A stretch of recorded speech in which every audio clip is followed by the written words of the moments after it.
So let's dig in. This is a tiny little sneak preview as to what we're going to cover in today's webinar. One slide explainer. There are some new visualizations, but there's also a load of stuff that you can't see that's new in Dashboard Server 5.9 as well. And we're going to start by looking at some of that.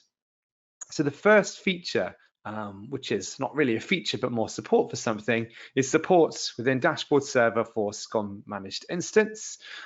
This is in beta only at the moment, and the main reason for that is that SCOM Managed Instance itself is in beta, and so we can't commit to more than beta until we know what done is going to look like, to know if APIs and SDKs are going to change. But right now it is supported and it works, and there is documentation on our website as to how to use it.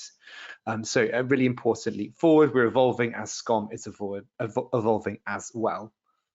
First feature that I want to show you is actually visual is this one. I'm very excited about this one because it enables a whole load of new possibilities. It's the date heat map visualization.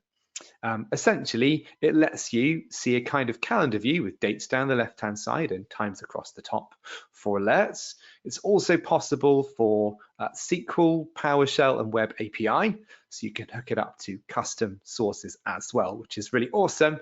And why I'm particularly excited about this one is it lets you see patterns and trends. Obviously, as with all scopes, it can be scoped to whatever you want. So if you want to see only, I don't know, alerts that have been raised for the SQL group or whatever in your SCOM deployments, you can do that to be able to see trends. Now, these are real screenshots from my test lab, and we see a pattern here.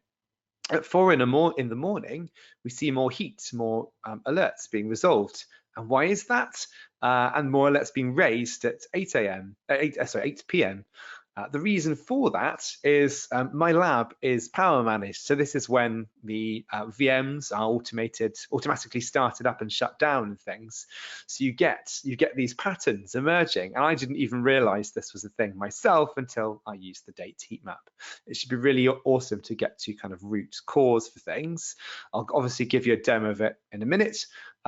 Also, as I said earlier, possible for SQL, for Web API, and PowerShell as well. So an example when used with SQL, this is a query string in here in the resultant date heat map.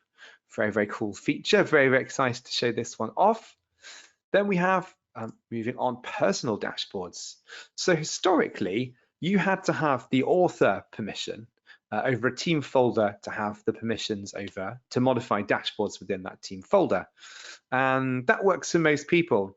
But there are a number of our customers that have been in touch and have said, yes, that's cool, but what we really want is for troubleshooting purposes to give anyone that logs into Dashboard Server, even if they've just got a read-only account, to have the ability to modify their own dashboards, but not publish them. Well, good news, in 5.9, this is now possible.